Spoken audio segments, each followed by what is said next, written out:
Dear student, probability पर आधारित एकदम बेसिक और सरल क्वेश्चन मगर सोचने वाले से बनेगा।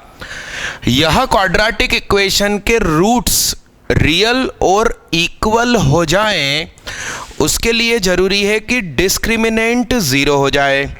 तो B square minus 4ac zero हो जाए, यानी alpha square is equal to 4 beta हो जाए। यह कब कब पॉसिबल है? या तो अल्फा जीरो हो और उसी समय बीटा जीरो हो, या फिर अल्फा हो जाए 2 और उस समय बीटा हो जाए 1। ध्यान से देखिए, ठीक है।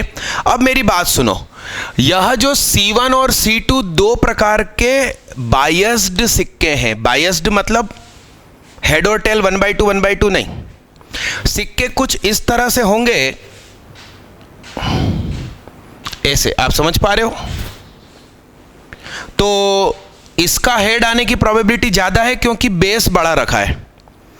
किसी राजा ने नीचे हेड बनाकर ऊपर टेल बना दिया तो प्रोबेबिलिटी इधर उधर हो जाएगी हेड और टेल की। तो ध्यान से सुनिएगा प्यारे बच्चे, 2/3 इसकी है यानी अल्फा की बात चल रही है, और 1/3 इसकी है यानी कि बीटा की बात चल रही है। अब मेरी बात सुनो, मैंने फर्स्ट सिक्के को 2 बार उछाला और मुझे हेड नहीं चाहिए, यानी कि 2C0 हेड नहीं चाहिए। तो अब कंफ्यूजन क्वांटिटी है, ध्यान से देखिए, इसके टेल आने की प्रोबेबिलिटी 1/3 होगी, वो दोनों बार आएगा। एंड मतलब मल्टीप्लाई। ध्यान से सुनिएगा दोस्त, यह जो है इसमें हेड की 1/3 है, वो भी 0 चाहिए। तो उसमें टेल होगा 1 - 1/3 मतलब 2/3। तो मेरे भाई क्या कर दिया मैंने, ये 0 और वो 2।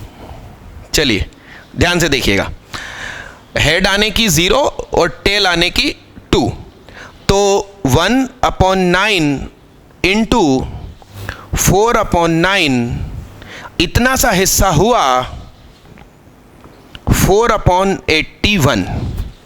अब अपन इस पर काम करते हैं। ध्यान से देखिए, मैंने 2 बार उछाला और दोनों बार हेड चाहिए, तो 2C2 हेड 2/3 2 1/3 0, यानी कि ये हो गया 4/9 इंटू। ध्यान देना, सेकंड वाले मामले में मुझे एक हेड चाहिए, तो 2C1 1/3 की पावर 1 और इसका टेल मतलब 2/3 भी 1। तो ये हो गया 2 दूनी 4/9, यानी कि ये वाला केस बना 16/81।